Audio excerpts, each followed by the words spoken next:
اور یہ حقیق پتھر جو ہے یہ سنت نبی ہے، حقیق یمنی۔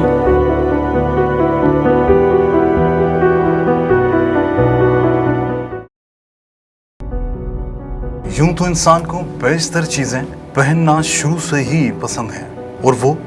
عشق کی حد تک ان سے جڑا رہتا ہے۔ خود کی ذات سے جڑی ہوئی اشیاء کی دیکھ بھال میں کسی قسم کی غفلت نہیں کرتا، لیکن ان میں سے کچھ ایسی بھی ہیں جن کے فوائد کے ساتھ ساتھ ان کے ہونے سے زندگی پر ان کا اثر رہتا ہے اور اسے اکثر لوگ جو ان کا استعمال کرتے ہیں مانتے ہیں۔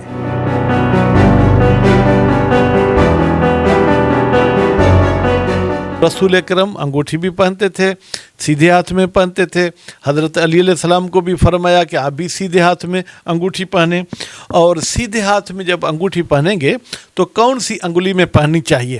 تو یہ جو انگلی شہادت والی اس میں بھی منع کیا گیا ہے، بیچ والی انگلی میں بھی منع کیا گیا ہے۔ ان دو انگلیوں میں اجازت دی گئی ہے، یعنی تیسرے نمبر والی انگلی اور یہ چھوٹی انگلی،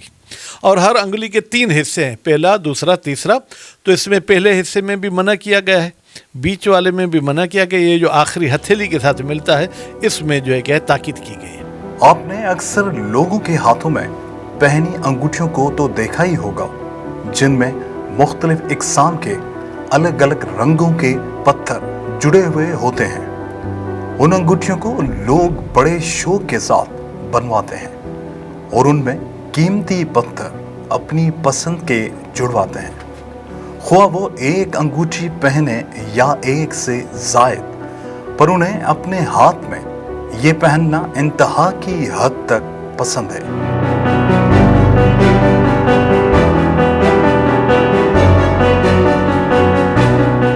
لیکن کیا پتھروں کے پہننے سے ہماری زندگی پر ان کے اثرات ہوتے ہیں؟ اور اگر ہاں تو ہمیں اس حوالے سے بہتر قدم کیا اٹھانا چاہیے؟ اور دین اسلام میں پتھر پہننے کے بارے میں کیا احکامات ہیں، خواہ وہ مرد کے لیے ہوں یا عورت کے لیے؟ انگوٹھی میں بھی جو ہے عقیق کی انگوٹھی ہے، یاقوت کی انگوٹھی ہے، فیروزہ کی انگوٹھی ہے، در نجف کی انگوٹھی ہے، تو یہ انگوٹھیاں ہیں جن کا ذکر ہے۔ اور میں نے بھی اس ثواب کو دیکھتے ہوئے یہ ایک ہی انگوٹھی بنوا لی، جس میں یہ میں نے عقیق لگوایا ہے، بیچ میں در نجف ہے اور یہ یاقوت ہے۔ تو اب اگر لوگ کہیں کہ ان انگوٹھیوں میں کوئی فائدہ نہیں ہے تو میرے خیال میں وہ سنت رسول کے خلاف بولتے ہیں، کیونکہ نبی کریم جب خود پہنتے ہیں، ہمارے لیے رسول اکرم کا عمل، ان کا قول، اور ان کے سامنے اگر ہم کچھ کریں اور وہ خاموش رہیں تو اس کو ہم کہتے ہیں تائید معصوم، تو یہ ہمارے لیے حجت ہے اور یہ ہمارے لیے سنت ہے۔ اکثر لوگ اپنی تمام انگلیوں میں انگوٹھیاں پہنتے ہیں، جبکہ بعض لوگ فقط ایک یا 2 ہی پہننا پسند کرتے ہیں۔ پتھر پہننا پہلے تو یہ ہے کہ سنت نبی ہے، رسول کریم نے پہنے، مولا علی نے پہنے ہیں، اور یہ حقیق پتھر جو ہے یہ سنت نبی ہے، حقیق یمنی، مولا علی نے پہنے، رسول پاک نے۔ یاقوت والمرجان اس کا ذکر قرآن شریف میں ہے، اس کا پتھر کا پہننا سنت نبی ہے۔ انگوٹھیوں میں جڑے پتھروں کے مختلف نام ہوتے ہیں، جن میں سب سے زیادہ عقیق پتھر پہنا جاتا ہے۔ اس کے بارے میں اہل دین فرماتے ہیں کہ اگر اس پتھر کو سفر میں پہنا جائے تو سفر خیر و عافیت سے کٹ جاتا ہے۔ عقیق سب سے پہلا وہ پتھر ہے جس نے اللہ تعالیٰ کے وحدانیت کی گواہی دی، رسول اکرم صلی اللہ علیہ وآلہ وسلم کے رسالت کی گواہی دی، اور حضرت علی علیہ السلام کے امامت کی گواہی دی کہ اگر آپ سفر پہ جاتے ہیں تو سفر میں آپ عقیق کی انگوٹھی پہنیں، اس لیے کہ کافی سارے حادثات آتے ہیں تو یہ اپنے پہ لے لیتی ہے، یہ اس سے پہننے والی کو بچا لیتی ہے۔ بچانے والی خدا کی ذات ہے،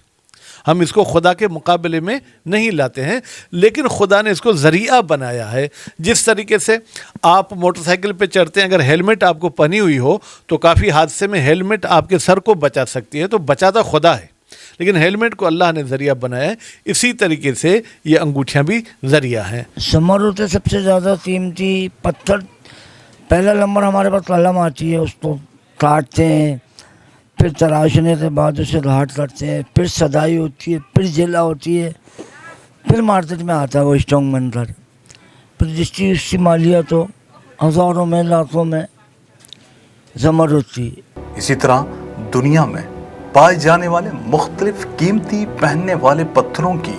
الگ الگ اپنی حیثیت ہے، جن کا استعمال نہ صرف پاکستان بلکہ دنیا کے بیشتر ممالک میں لوگ انہیں اپنی انگلیوں کی زینت بناتے ہیں، کوئی شو کی خاطر تو کوئی حکمت جان کر۔ اور رسول اکرم کی حدیث بھی ہے کہ سونا اور ریشم مرد کے لیے حرام ہے، انگوٹھی جو ہے وہ مرد کے لیے چاندی کی ہونی چاہیے، اور کہیں پر لوہے وغیرہ کی انگوٹھی بھی بنوا لیتے ہیں، جی ہاں، تو لوہے کے لیے تو یہ ہے کہ جس ہاتھ میں لوہے کی انگوٹھی ہوگی وہ ہاتھ پاک ہوگا ہی نہیں، یعنی آپ سمندر میں بھی دھوئیں پاک نہیں ہوگا، تو یہ مبالغہ ہے، یعنی ظاہری حساب سے پاک ہے، وہ ناپاک نہیں ہے، لیکن اصل جو اس کی باطنی طہارت ہے وہ انگوٹھی لوہے والی میں نہیں ہوتی، پیتل والی انگوٹھی کا کوئی ثواب نہیں ہے، اسے منع کیا گیا۔ اگر انگوٹھی ہے تو صرف اور صرف مرد کے لیے چاندی میں، عورت کے لیے دونوں کی اجازت ہے، چاندی میں پہنے یا سونے میں پہنے، کیونکہ سونا عورت کے لیے اجازت ہے۔